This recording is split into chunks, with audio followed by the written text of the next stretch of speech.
data acquisition that we have. We haven't got a chance to unload and look at yet, and make some decisions and just see what we can do to get a few more miles an hour out of it. It's a thrilling thing because the record had been on for, what, almost 16 years. So you're really watching history there. And who's to know how long it's going to last. Without fanfare, the third contender arrives. Sam Wheeler. In no hurry, he has a problem. But Sam has also run a two-way average of 3:32, timed by the Carr guys, and thus not a motorcycle record. Go figure. Meanwhile, Ack is on the attack.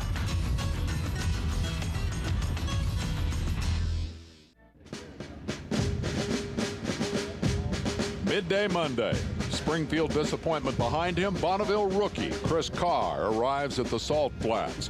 One of the all-time great roundy-round racers will now try to go faster in a straight line than any other motorcycle racer ever. Hey, let's check out the shirt. And the kids got the shirt. We're set. As the team scrambles, trying to get organized, Chris clarifies the mission for his son Cameron. We don't have a record. We're hoping to break somebody else's record. Yeah, your daddy will do it, don't you worry. That somebody else is the man Chris replaced, Rocky Robinson, now the fastest man on two wheels and going for more. Already the record holder, the Ack Attack team is preparing to run again in perfect conditions. A streamliner's enemy is wind. Over the years, those notorious salt flat gusts have blown away the dreams of a Bonneville who's who. Today's calm makes Dennis Manning crazy. Absolutely gorgeous, there's no wind. And here I am playing show and tell in the pits, you know. Damn it. Well, our time will come, yeah. Yeah, if it's like that when we're unloaded and ready, we'll just go. I really feel bad for Dennis, you know, I do. But we saw an opportunity, we had to just do it, you know. And you don't have that many chances, and you just got to go, and he understands. Indeed, when the Bonneville winds are down, there is no time for opponent sympathy. The priority is to make history. 10, 20, 30, 40, 45, give her hell, Rock. Gear is coming up, Rocky, you're on your way.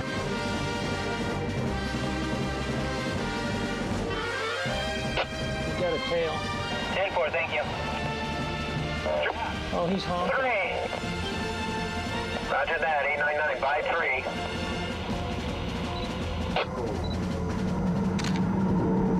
Last 5.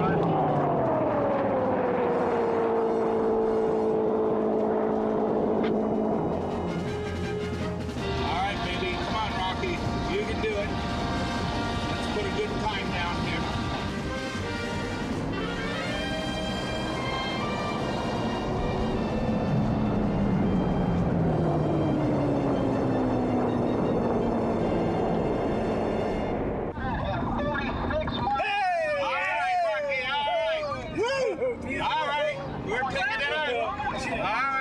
Over 346 miles an hour, Robinson is tantalizingly close to the 350 milestone. And owner Akatif is thinking big. I think we're gonna hang a humongous gear on this thing next time. Big time gear. And then let him just roll as much power in a high gear as he can. Woo-hoo! 346. What's that? 346.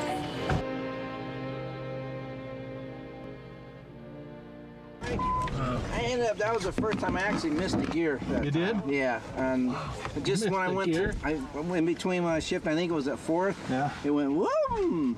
I don't know if I just didn't shift it all the way or what, and then I shifted it again. Well, and went, damn, get all them gears, Rocky. You go fast. I'm just telling you what happened. Well, we made a few changes to the bike, looking to get a little bit more traction. We lowered the nose, changed the attitude of the bike, so as we went through the air, it would give more downforce, hopefully some more traction. Also, we changed our shift points. I was going to shift sooner so the bike wouldn't rev so high at low speeds because it really wants to light the tire up. All that seemed to work really well. I had a real good takeoff. About the time I shifted into fourth gear, I did miss a gear. It went in between gears, like hit neutral, and it cost me a little bit there, but I popped right back into gear, and the rest of the race was a drag race to the mile. And it worked perfectly all the way through there. Through the lights, I didn't even hit the parachute for about a mile after that. It was working so good, I just cruised for a while, let it slow down on its own, and hit the chutes and brought her in. 346 so far, it's our best run. Still looking for that 350, and hopefully in 30 minutes or so we'll get another crack at it. Midway through day 2, this three-way Bonneville shootout has been a one-bike show.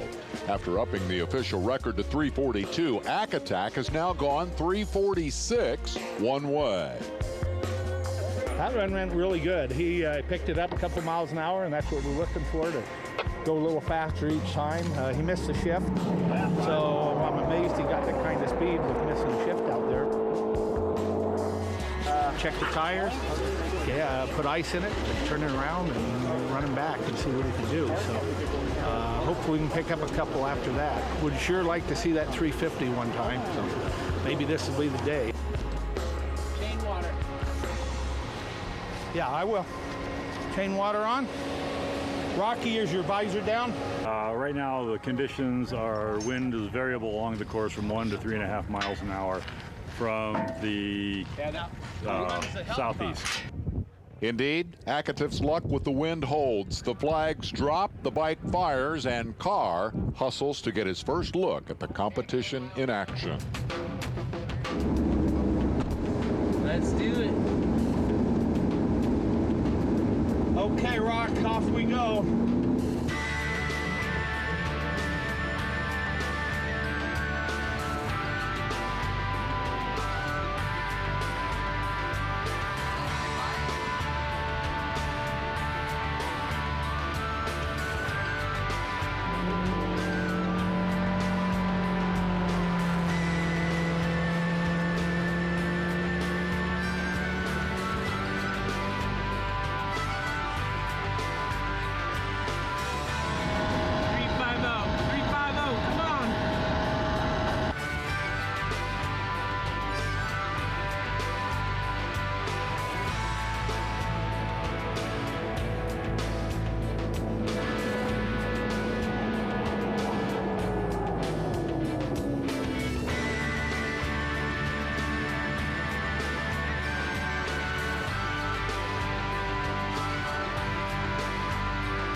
Well, we need a time.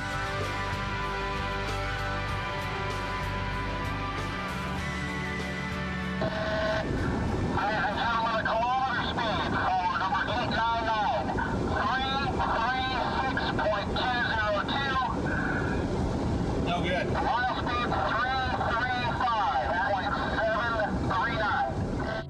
335.739. 335. Yesterday morning, that speed would have been a world record. This afternoon, it's a big disappointment. Well, I was a little let down there, but you know, we're doing pretty good. Yeah. 336 ain't nothing to sneeze at. No. If there's something wrong with it, it pulls off at the 3. I mean, before we set that last record, we would have been cheering at 336. I gave it all I had, and it just, you could feel the motor blubbering, and something wasn't right. Things were going too well, I think. You know, you got to have a little bit of a problem. We've got a problem with the intercooler back there. So what's happening in the run down, we saw intake air temperatures way up above what they had been. And that, with the Motec system, makes it really pig rich to cool it down, and I hope we didn't hurt the motor. I On the way back, it really got hot. I haven't downloaded it yet, but I can tell you can't even touch that intercooler, so it's getting very, very hot. But an encouraging side is we went 336 with that thing making as little power as it did. This thing could go pretty fast if we can get that dialed in, and the weather conditions hold, so we're optimistic. We're going to take it back and see what we got. We have one spare motor left. We used one up at Speed Week, and so if one's hurt, we got a good day's work to get it changed, but we'll do whatever we have to do to get another run in out here.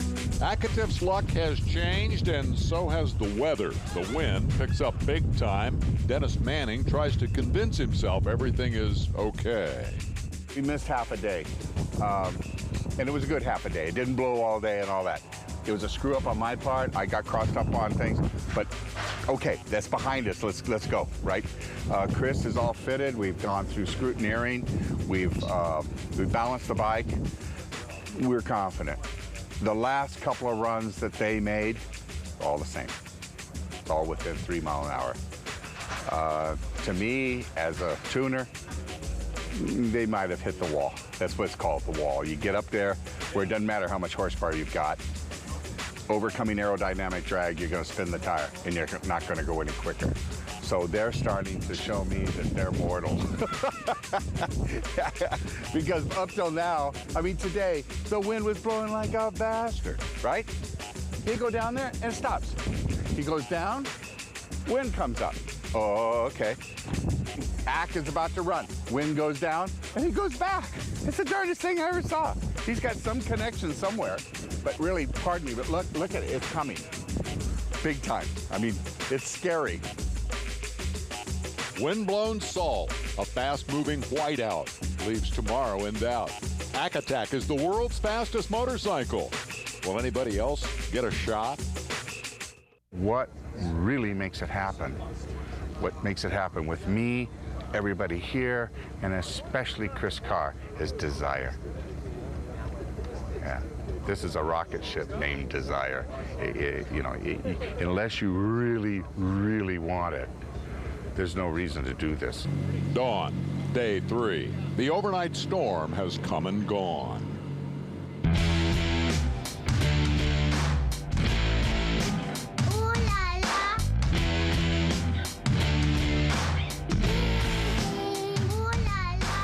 For Dennis Manning, the time is now. His 7th Streamliner will take a shot at history. Joe Harrelson gets credit for the heart of this beast.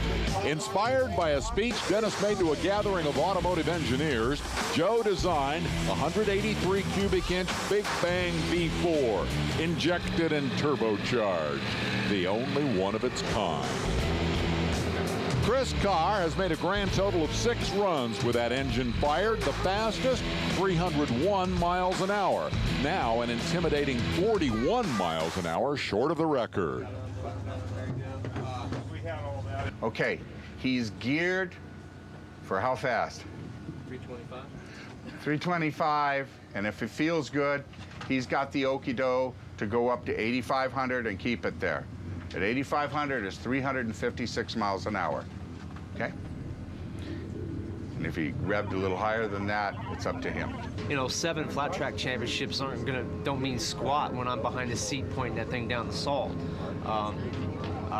I'm going to rely on my natural instincts as a motorcycle racer to kind of get me through all this, and I've relied on them heavily up until this point, but I don't think that's going to have any bearing on the outcome. I mean, this is a new process. You know, I feel like a baby starting all over in a lot of respects. You know, I was over talking with Rocky Robinson yesterday, and I went and congratulated on his run, and we were talking, and I mean, he's been riding Streamliners for 8 years. You know, I've been in one about 22 times and only 6 of them under power, so I'm an infant when it comes to all this. So I'm on a pretty steep learning curve right now, and I just want to make sure that I don't get knocked off the path. Yeah, I mean, is that kind of spooky? I think that's where the anxiety comes from. It's not that it's spooky. It's just that I realize that I'm in pretty deep here right now, but I don't want to, you know, drown in the water, so to speak. and I'm making sure we're dog paddling right now to make sure we're keeping our head above water and learn and go through the process that it takes to get one of these things up to a record level. He's got his bunny suit on. We're about ready. You ready? Okay. And we're not ready, but we're a couple of minutes from being ready. Okay. No problem. We'll run you first. Okay, good. I'm always nervous. I know I'm confident in him. I want him to do well, but I'm always nervous of the outcome because, you know, there's going to be a day when he's going to break and he's not going to do what he expected he was going to do that day. And so I'm nervous for him. I'm excited for him. Just gotta hope everything goes the way they all planned it, and they have planned a long time for this. Have fun, Chris. We're ready for the lid? Okay, get your guys ready. Radio, get the turning ignition on. 0 wind everywhere. You have no wind. It's absolutely calm out. Chris, you ready? Yep. Okay, let's go. There.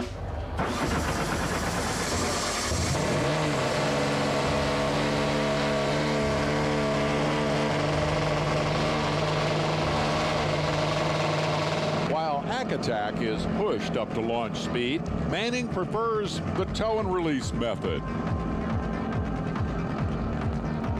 Wobbly at low speed on its tiny outriggers, BUB 7 slowly but surely finds its balance as the speed gradually increases.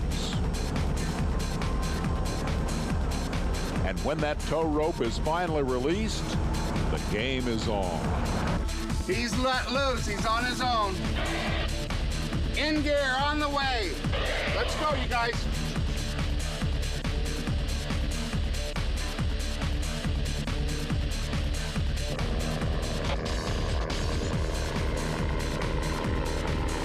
As Carr gains speed, another communication glitch. Manning's radio is out. He's alone in the chase truck with his hopes and his doubts. Yeah, this is the first time he's been in it in a month.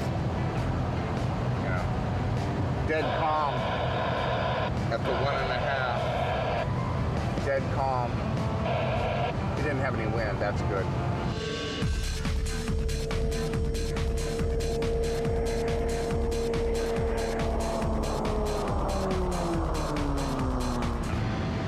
Gosh, I hope he went 325.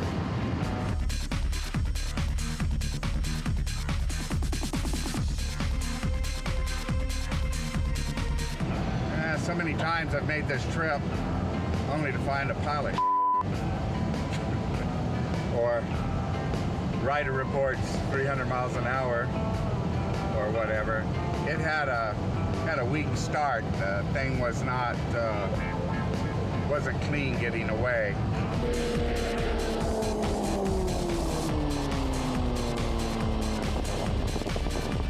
Carr pops the chute. There are a great many questions and not a lot of optimism. I don't know. Huh? They didn't look too happy. Maybe they're act fans.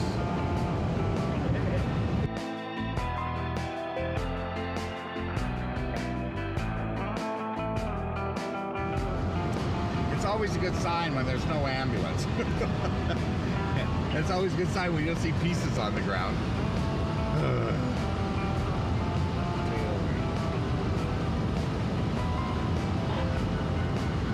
Somebody crossing the track, that means the track is shut down. Helicopters down there. So, yeah, something went wrong. Damn it.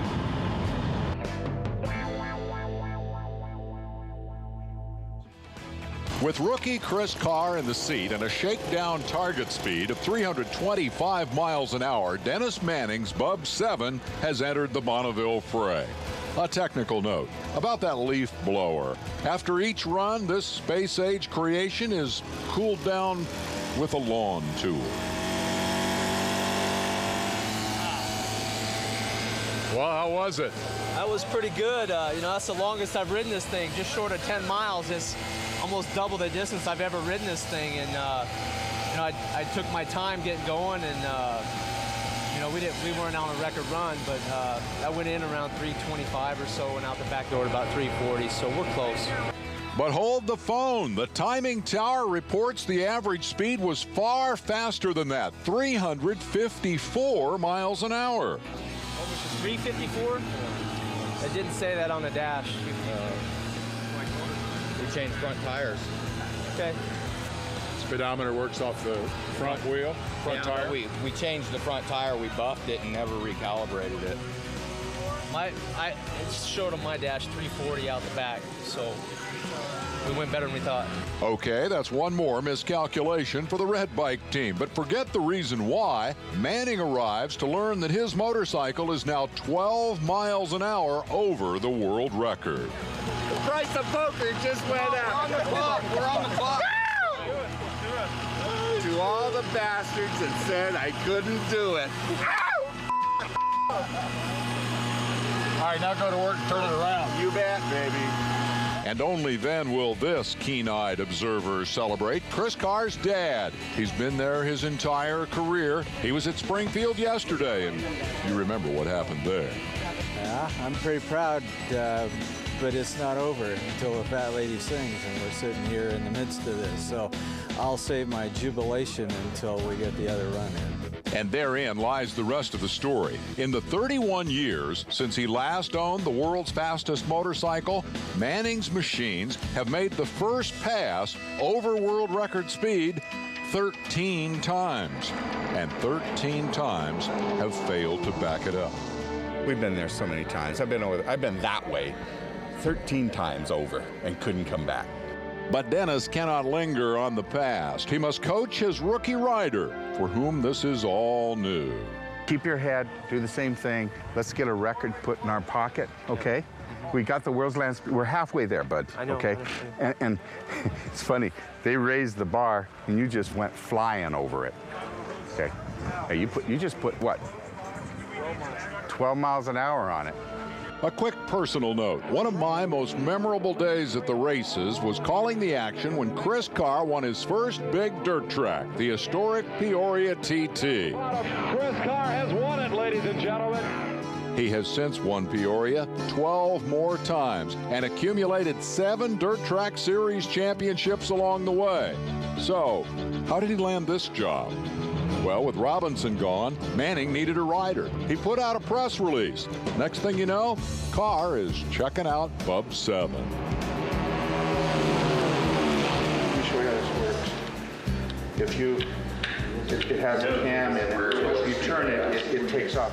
We can put whatever on there you like. That's totally, but I think right now on there, just RPM, mile an hour, and total distance. Mile an hour is important. If you want it, I can adjust them back a little bit. I actually like having my hands extended. I mean, I'm not like this. You want them forward? No, I don't.